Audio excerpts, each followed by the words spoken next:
Well, I have sinned so gravely, brother Brigham, brother Young. I have sinned so gravely, brother Young.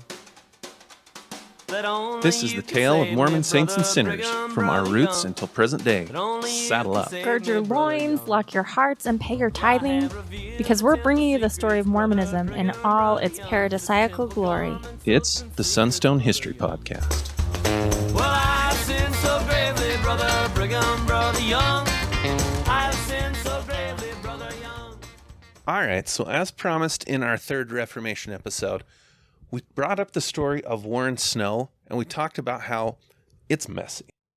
And it's messy is a way to say we're going to be talking about castrations today. Yes, we are. Because this is one of these that as you get on the internet, this is one that people are starting to know. They know about it's one that Warren I get Snow. asked about a lot, and I know it's weird to be like, castration, so exciting. No, it's not exciting, but you hear that and you're like, wait, what? You guys, remember, our ancestors started a frontier religion that was extreme and fundamentalist and compounded by a lot of violence and scarcity. So what do rural people do to things that they want to control? They domesticate them, and sometimes they castrate them. And they did that to Mormon people too, sometimes. And today we're going to talk about how prevalent that was, because yes, there are instances that we can document. That does not mean that it was institutionalized by the church. However, it was done by some leaders in the church. So like Bryan said, it's messy. And this is an interesting story for me because Warren Snow is part of my wife's ancestry. So this one came up one of the very first times I met her extended family. And I don't even remember. She had mentioned something. I'd found out that he was an ancestor. And so I was talking to her aunt, and I brought up Warren Snow, and she looked puzzled and thought for a minute, oh, you mean Warren Stone Snow? And then the light turned on. I was like, yes, Warren Stone Snow, that guy. So to start with, like we did in our third Reformation episode, we'll give you the versions that you most often hear on the internet, because that's where you'll see the versions. These are the versions that people know about the Warren Snow story. So this first one, this is the first published account of it. This comes from Analyza Young's memoir, Wife Number 19, published in 1876. Now, these two accounts that we're going to read are a little bit long, but stay with us because this is where you'll get the themes that pop up on kind of popular versions of this story. Among the victims to priestly hatred and jealousy was a young man about 20 years of age in Sanpete County named Thomas Lewis, a very quiet, inoffensive fellow, much liked by all who knew him, very retiring in his manners, and not particularly fond of gay society. He lived with his widowed mother, and the very sweetest, tenderest relations that can exist between a mother and child existed between them. Contrary to his usual habit, he attended a dancing party one evening at the urgent and repeated entreaties of his friends, and during the evening he was quite attentive to a young lady friend of his who was present, and with whom he was on terms of greater intimacy than with any other in the company. She knew his shy, retiring disposition, and seemed to take pleasure in assisting him to make the evening a pleasant one, just as any good-natured, kindly girl will do for a young fellow whom she likes, and who she knows is ill at ease and uncomfortable. It happened that Snow, the bishop of the ward in which the Lewis family lived, had cast his patriarchal eye on this young girl, and designed her for himself, and he did not relish the idea of seeing another person pay any attention to his future wife. He had a large family already, but he wished to add to it, and he did not choose to be interfered with. Lewis's doom was sealed at once. The bewitched bishop was mad with jealous rage, and he had only to give a hint of his feelings to some of his chosen followers, who were always about, and the sequel was sure. He denounced Lewis in the most emphatic manner, and really succeeded in arousing quite a strong feeling of indignation against him for his presumption in daring to pay even the slightest attention to a lady who was destined to grace a bishop's harem. The closest espionage was kept upon him by the bishop's band of ruffians, and one evening a favorable opportunity presented itself. He was waylaid, and the bishop's sentence carried out, which was to inflict on the boy an injury so brutal and barbarous that no woman's pen may write the words that describe it. He lay in a concealed spot for 24 hours, weak and ill and unable to move. Here his brother found him in an apparently dying state and took him home to his poor distracted mother, who nursed him with a breaking heart until after a long time, when he partially recovered. He then withdrew himself from all his former friends and even refused to resume his place at the table with the family. He became a victim of melancholia and would take no notice of what was occurring around him. He stayed with his mother for several years when he suddenly disappeared and has never been heard of since. His mother and brother made every effort to find him, but they could not obtain the slightest clue to his whereabouts. Whether this victim of priestly rule is dead or living must forever remain a mystery. It is probable that the emissaries of Bishop Snow have put an end to his existence. Yet during the whole of this affair, the bishop was sustained by Brigham Young, who knew all about it. He has held his sacred office as securely as though the stain of human blood was not on his conscience. He has been sent on a mission to preach the everlasting gospel of Jesus Christ to the poor, benighted nations of Christendom, and he has also taken more wives, which were sealed to him by Brigham Young in the endowment house. Then the following year, we get the other big-time account of this, which comes from John D. Lee's memoir, Mormonism Unveiled. Now, the provenance of Mormonism Unveiled is disputed of who wrote it, who edited it. Was it his lawyer? Was it John D. Lee? How honest is John D. Lee? John D. Lee was, of course, the instigator for the Mountain Meadows Massacre. So because he's a known murderer and criminal, people say we can't trust his opinion. But I think we can. I think John D. Lee was in the thick of it. And here's the account, and then we're going to talk about these accounts. Warren Snow was bishop of church at Manti, Sanpete County, Utah. He had several wives, but there was a fair, buxom young woman in the town that Snow wanted for a wife. Buxom is going to add credibility that John D. Lee did write this. He made love to her with all his powers, went to parties where she was, visited her at her home, and proposed to make her his wife. She thanked him for the honor offered, but told him she was then engaged to a young man, a member of the church, and consequently could not marry the old priest. This was no sufficient reason to Snow. He told her it was the will of God that she should marry him, and she must do so, that the young man could be got rid of, sent on a mission, or dealt with in some way so as to release her from her engagement, that, in fact, a promise made to the young man was not binding. When she was informed that it was contrary to the wishes of the authorities, the girl continued obstinate. The teachers of the town visited her and advised her to marry Bishop Snow. Her parents, under the orders of the counselors of the bishop, also insisted that their daughter must marry the old man. She still refused. Then the authorities called on the young man and directed him to give up the young woman. This he steadfastly refused to do. He was promised church preferment, celestial rewards, and everything that could be thought of, all to no purpose. He remained true to his intended and said he would die before he would surrender his intended wife to the embraces of another. This unusual resistance of authority by the young people made Snow more anxious than ever to capture the girl. The young man was ordered to go on a mission to some distant locality so that the authorities would have no trouble in effecting their purpose or forcing the girl to marry as they desired. But the mission was refused by the still contrary and unfaithful young man. It was then determined that the rebellious young man must be forced by harsh treatment to respect the advice and orders of the priesthood. His fate was left to Bishop Snow for his decision. He decided that the young man should be castrated, Snow saying, quote, "When that is done, he will not be liable to want the girl badly, and she will listen to reason when she knows that her lover is no longer a man." It was then decided to call a meeting of the people who lived true to counsel, which was held in the schoolhouse in Manti, at which place the young man should be present and dealt with according to Snow's will. The meeting was called. The young man was there and was again requested, ordered, and threatened to get him to surrender the young woman to Snow, but true to his plighted troth, he refused to consent to give up the girl. The lights were then put out. An attack was made on the young man. He was severely beaten and then tied with his back down on the bench, when Bishop Snow took a bowie knife and performed the operation in a most brutal manner, and then took the portion severed from his victim and hung it up in the schoolhouse on a nail so that it could be seen by all who visited the house afterwards. The party then left the young man weltering in his blood and in a lifeless condition. During the night, he succeeded in releasing himself from the confinement and dragged himself to some haystacks, where he lay until the next day when he was discovered by his friends.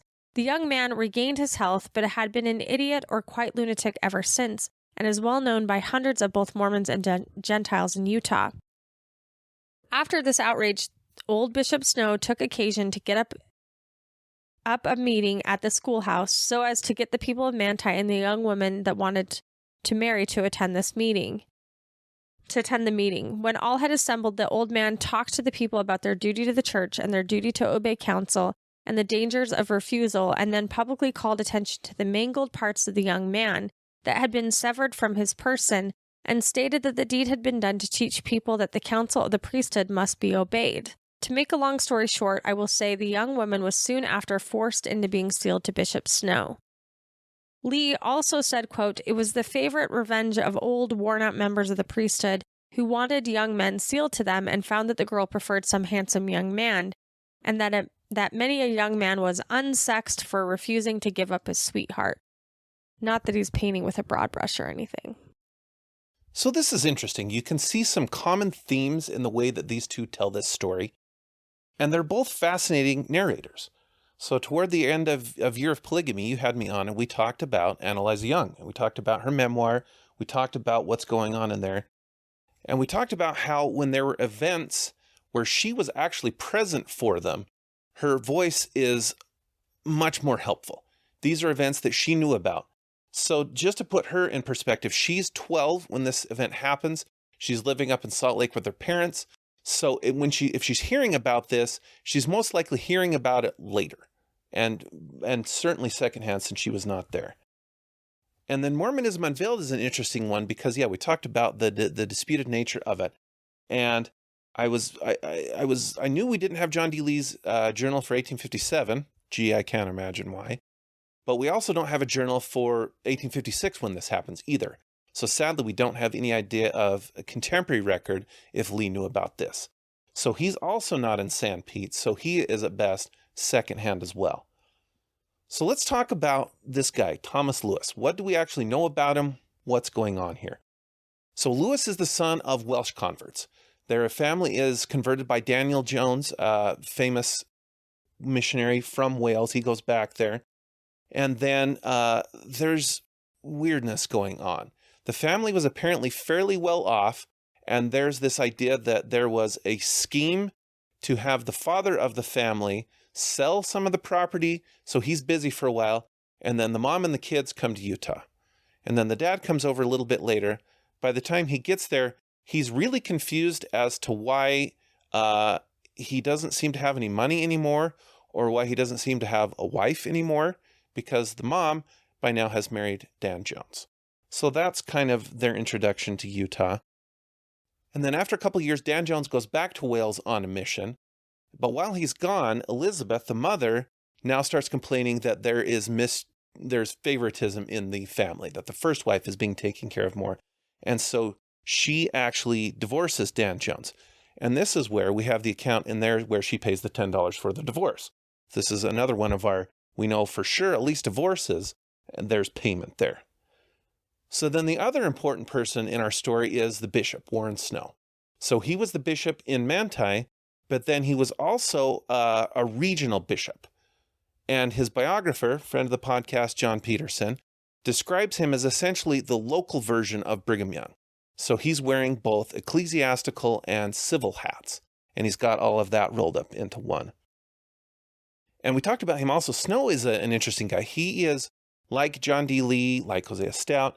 He has kind of this tough guy background. He had been an actual bodyguard of Joseph Smith and then Brigham Young, not one of these fake ones that everyone's ancestor is.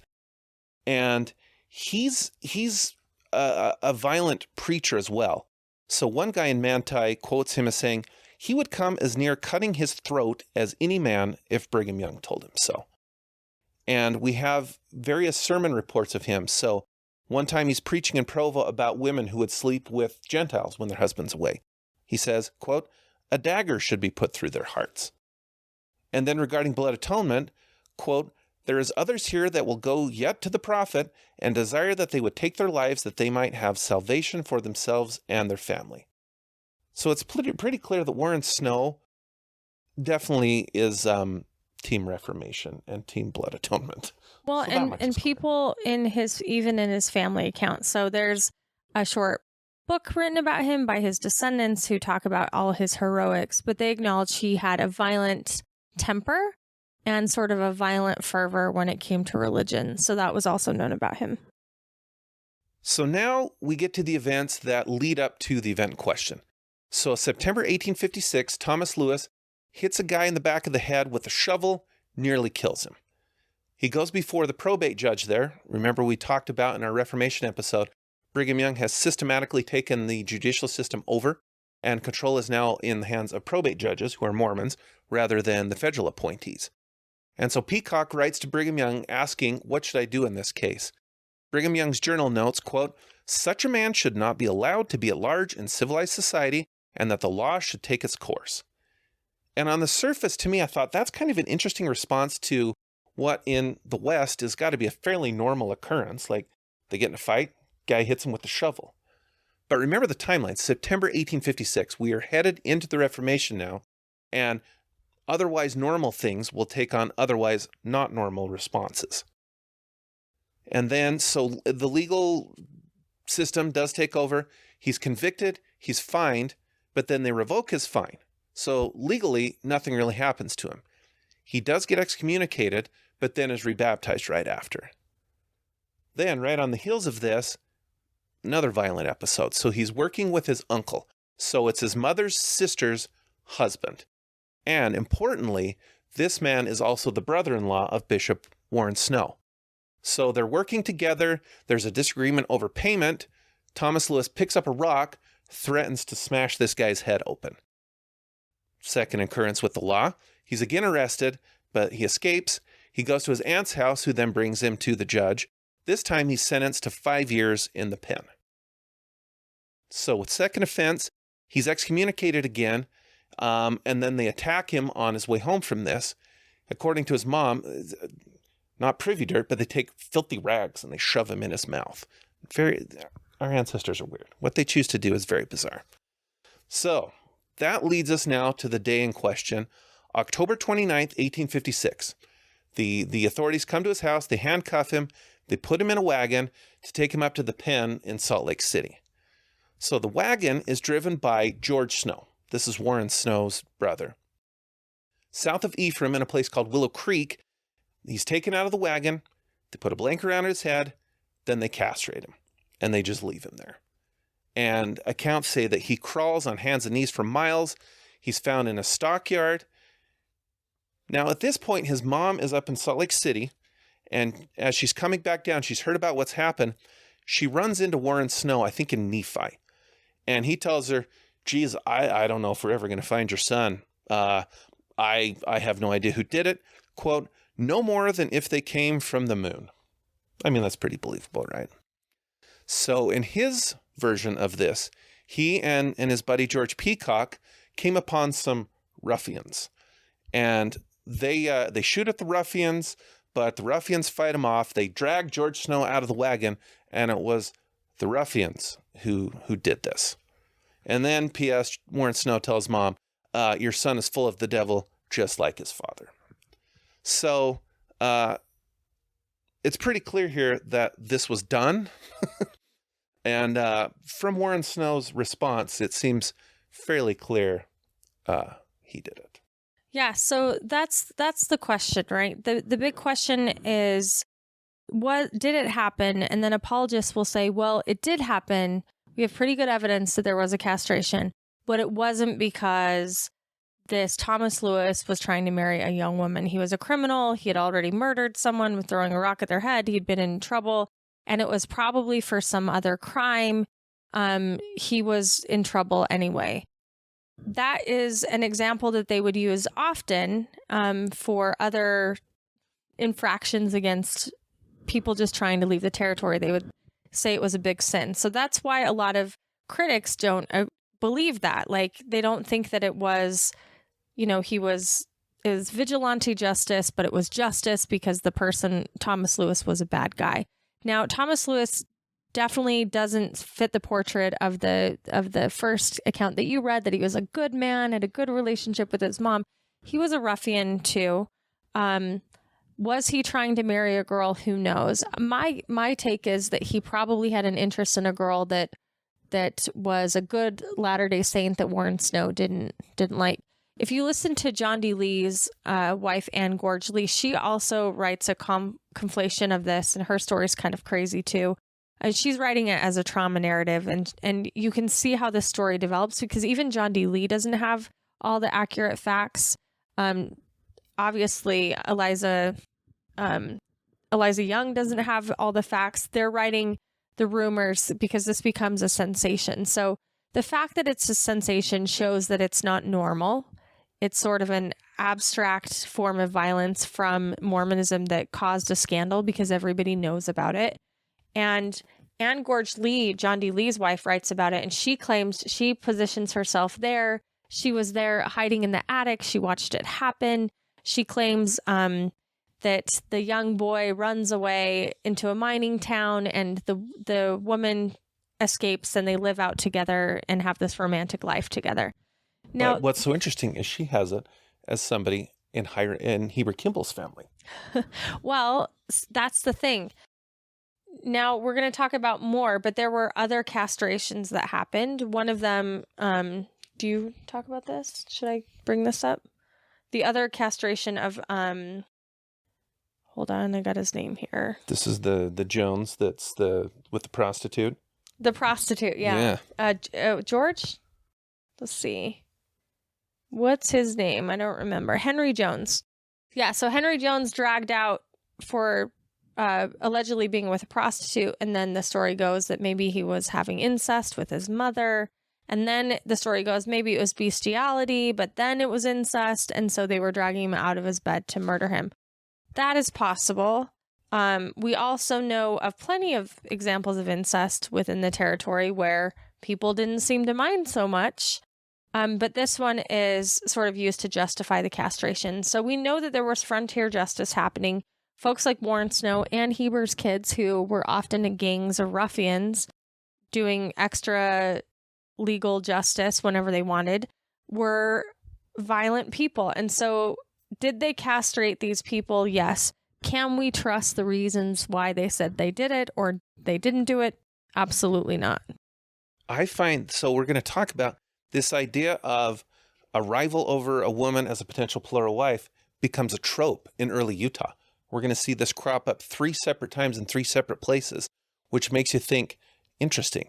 This is a kind of story that's being told for various purposes. Well, it goes back to the 1840s cartoons in America, but in Europe too, where these predatory elders, I mean, they even have marketing in I think it's in New York City. There's a pharmaceutical company that finds a way to market men's libido tablets, like Damiana wafers. Yes. Yep. And they use they call them Mormon wafers. The Mormon elders wafers. Yeah, it's the idea that like Mormon elders have some sort of vigor and vitality that other men don't have, because they're predatory, and they turn it into a like arousal supplement, herbal supplement that they sell men in the 19th century. This was definitely a trope.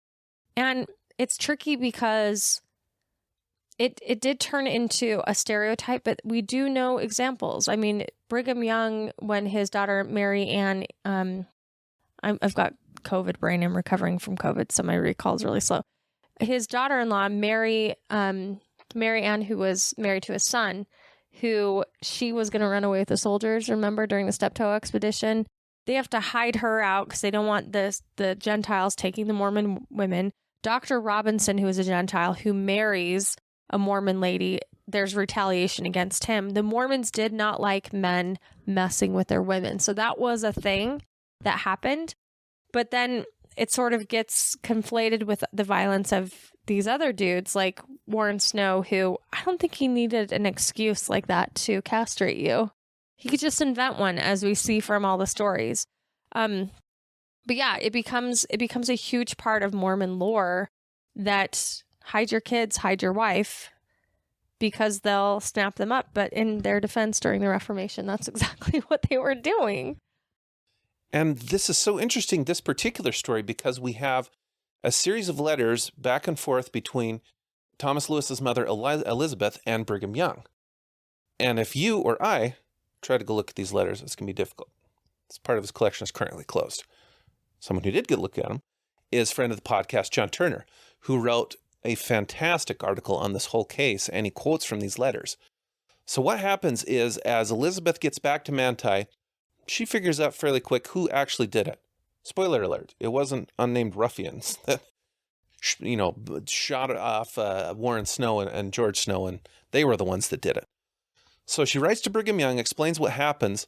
This is when she says, if such a deed was right, why not have done it decently in a private room? And then she's also not happy because now she has to take care of her son. So this is another piece of evidence that this most tender relationship between mother and son is complete nonsense. And then she summarizes, things are so dark and mysterious. P.S. Spoiler alert. She later petitions to become a wife of Brigham Young. That's a fun twist. And Brigham Young was, let's say, not particularly sympathetic to Mom. So he writes back and he says, I can feel and appreciate a parent's anxiety in behalf of their offspring. Still, I would prefer that any child of mine should lose his life in atonement for his sins than lose eternal salvation in the kingdom of our God. He says, I don't really know exactly what's going on, but he's been represented to me as a willful, wicked, and ungovernable disposition that neither you himself nor any other could control. Now, Sister Lewis, the deed is done, and if he lives, which I sincerely hope he may, we can only make the best of it, and time will develop whether or not only it is for his, but your best interests. So, hey, sorry your son got castrated, but, hey, it happened, water under the bridge.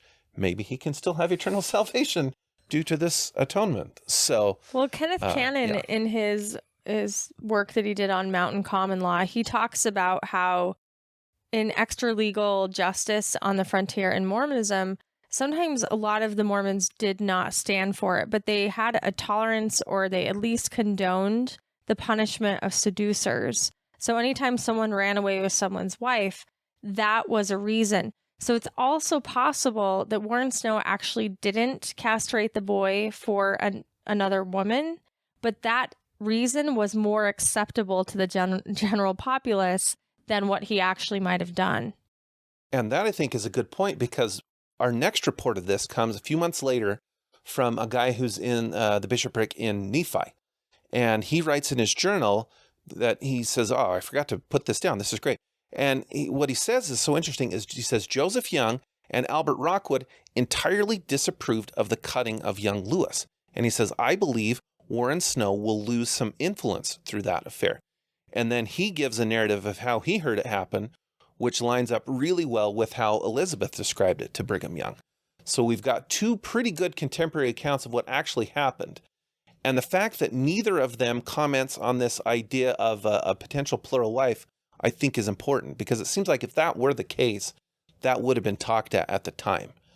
And what is interesting is, so Warren Snow does marry a 14-year-old a couple months after this, but then a couple more in April.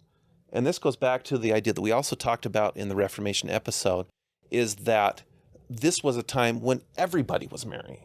And so, yeah, Warren Snow married somebody because all leaders were being pushed to do it. So that's another point, that part of the story probably doesn't work out as well. I think the fact that we have so many accounts of this happening, the reality is there's probably a handful of real stories where there's another story that where Hickman and maybe Porter Rockwell dragged a guy out and castrated him. That gets conflated with the Jones story. Like, we don't know who's doing the castrations, but there's enough stories floating around that people were scared about him. The stories get conflated. It's hard to tell who was involved with what and why. But we need to point out that it was pretty uncommon. John Turner talks about this. It's pretty uncommon for this to be used against people, against white men in Utah. even though it was extreme, they would do extreme stuff, and we've talked about extreme stuff on the podcast, but this was really extreme. But they did it to Black men often in the territory who were accused of looking at white women, flirting with white women, anything like that. So while it was uncommon for white men, they were still absolutely doing it to Black people, people of color. Now, to me, I found this really interesting because I think this might explain where the conflation takes place. So we fast forward a couple years. In 1859, we now have another story that starts being talked about. What we have first is a letter to a newspaper from an army officer at Camp Floyd. So he says, the case of this handsome young lad, so a guy from San Pete shows up at Camp Floyd looking for protection. So he says, the case of this handsome young lad excited our sympathy much. He had, it seems, paid his court to a young Danish girl who had emigrated here with him, whom he had known from childhood, with a view to marriage. The attachment was mutual, but some hoary-headed scoundrel of a bishop or other official wanted the girl for his harem, and jealous of the handsome youth, had him tied, and thus mutilated him. And then we also have the journal account of another soldier at Camp Floyd then, who tells the same story. So I found this fascinating because to me, it seems like we've got two options here. One, if a story like this ever actually happened, it seems like this one is the likely one because these guys are saying, I was there, this kid came in and told us the story. The second option is, it really is just a trope and it's just used as a story. So that was fascinating to me. And then, yeah, you brought up the Ann Gorge one and she tells, and what I thought was so interesting is she has the other parts of the story that show up in John D. Lee's story. The idea that they castrate him, they stick it up at the meeting house, and it's so much like his story. So that made me wonder, is this like a Lee family story? Did the story come from her to John D. Lee? Or was the other way around? John D. Lee, she got it from him. But I thought it was so interesting. You've got two people in the Lee family. Well, and it's been a while since I've read her account, but doesn't she say... She does talk about a schoolhouse, but I thought she said somewhere that they like hang it over town outside of the house or something. So like most accounts have them nailing it to the table or nailing it to the door of the schoolhouse. But there are some rumors that it was like outside. I always think of, this is terrible, but I always think of like when you see shoes over a wire. Like I remember reading Ann Gorge's account and thinking of it like they just like flung it up there for people to see like as a warning. Exactly. So she says, so they this happens on a Saturday and hanging his privates on a nail, and on Sunday at the public service, the privates of the young man hanging on the nail was pointed out to everyone in the meeting, I suppose, as a warning to be careful and not cross the designs or wishes of the bishop. So that it's very much the details of the story from Lee's memoir. Very interesting how that happens. Well, I'll say this, and I've said this before about Ann Gorge Lee. She has this account. She alleges crazy stuff, like crazy stuff. This is like one of a string of a whole string of crazy stuff. One of them, like dropping virgins down a pit in the endowment house or whatever. And people like laugh it off. I remember when I when I told the story about it on Year of Polygamy, one of the comments was very shamey, like, Lindsay, I'm very disappointed in you. This is clearly nonsense. Like, why are you hosting this? Well, because actually, if you go through all of the accounts in Ann Gorge's story, there's actually a precedent for it. It's usually a story she heard. I mean, she has this horrible story about murdering this woman in Beaver that ends up being a real story that happened about a woman who was killed, violently murdered in her cabin. But in the context of Ann Gorge Lee stuff, it all looks crazy. But if you look into the individual stories, they have truth to them, like this one. But it's sort of like scrambled in together. And so these accounts from folks like John D. Lee and Stenhouse and Ann Gorge, they're not accurate contemporary reportings, but that doesn't mean they're not useful. They contain clues. They contain names you can research and look up that speak to a larger thing. And in these cases, this speaks to the history of a scandal and how these rumors come about, because this castration, especially the Thomas Lewis one, was reported in papers. He became known as kind of a celebrity. And so you have different accounts and people referring to why they think that it happened. And I think it's really interesting to point out that you kind of touched on this, is the idea that if it were over a plural wife, actually would have been more acceptable. That would have made sense. This version of, for something much less, it seems like, and to be clear, like this did happen. Like this is pretty easy to document that this did happen for lesser reasons. And it did affect Warren Snow's reputation. I mean, he did Right. decline in power. You can see the trajectory of his life. Like, it did stain his name. Ironically, like the men that dressed as Indians attacking Henry Jones, which were most likely Danites, didn't affect their reputation. They did fine. But Warren Snow, there could be a lot of reasons. One of the things that isn't recorded in history that they don't talk about but was absolutely prevalent was homosexual relationships between these men. There was a lot of, I mean, you look at the sexual abuse rates in our Mormon community now, a lot of that is inherited. There's a hereditary pattern of abuse in some of these families. And so could it have been related to something like that? Yes, it could have. Would the wife story have been an easier story to swallow? Absolutely. So when you look at reasons like that, you have to think what was even more hard for the society to talk about. And there are a lot of things. And it could have been as simple as, you know, this kid heard Warren Snow talk about stealing money from someone and he wanted to punish him. Like, there are a lot of motives for this. But what we can prove is it did happen. And I think it's interesting to point out, like, sometimes when you see pushback against the potential plural wife thing, it's almost like to say, well, that's wrong. This is better. Yeah. Really? This is no. That's apologist arguments. They'll be like, well, here's the real reason, or he was a criminal, so it was okay. No. First of all, again, a lot of those Danite run out of town stories, they sort of attach a story, ad hoc story to why the person deserved it. And that becomes the lore. And Polly Aird has done a lot of good research on her own ancestors about this, of like, she had a similar story in her ancestors' history. And you look at it, and was it a crime? Why were they criminals? Is that why their barns were being burned down by the Danites? Not usually. Usually it had to do with defection, or, you know, people are unhappy with local leadership, or the sort of zealotry is going too far.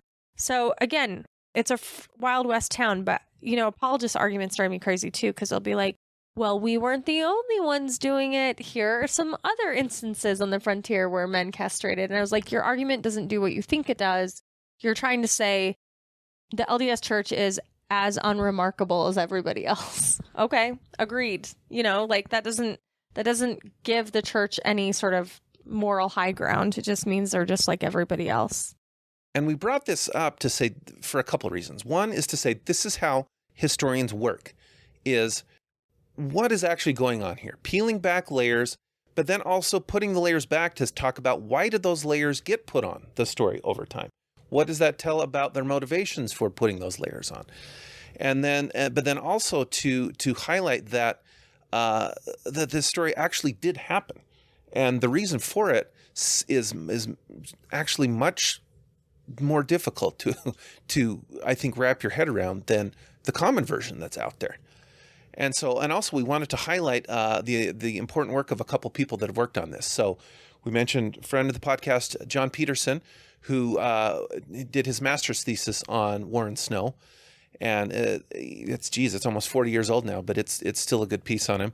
And then double friend of the podcast, John Turner, did a chapter in a book edited also by our friends, Matt Harris and Newell Bringhurst, on the Gospel Topics essays. So he was responding to the Peace and Violence essay and used this story and did incredible research at really nailing down what can we definitely know about this story, and then what are we not clear about in this story. And in those points where we aren't clear, what kind of reasoned hypotheses can we come up with? And I think linking that second violent encounter with Warren Snow's brother-in-law and Warren Snow's zealous tendencies and zealous participation in the Reformation primed that event to happen. Yeah, and I think it's funny, not funny, it's interesting that it goes back to Joseph Smith allegations of the tar and feathering in 1832, where allegedly the doctor might cut off his manhood. You know, you have that story. So it's definitely part of Mormon memory. It's part of Mormon story. It's part of the zeitgeist. So yeah, it was happening on the frontier. That's not an unusual thing. But in the context of Mormonism, with the bishop trying to gather up these young girls, that rumor does tell a bigger picture of the anxieties people had about Mormons and Mormon leadership at the time, right? Which is they'll do anything. They're so craven for these young girls. They'll do anything for them. And I think that gives us some clues on the history as well. Well, friends, thanks for joining us with us. We like to talk about kind of how the sausage making process. How does it work to dig into? That's not the right one for this episode. Sorry, Brigham's sausage making process. Is that better? Oh, this sounds like that's worse. Join us next time for more bad puns and good history. 'Cause I sin so gravely, brother Brigham, brother Young. I sin so gravely, brother Young. That only you can save me, brother Brigham, brother Young.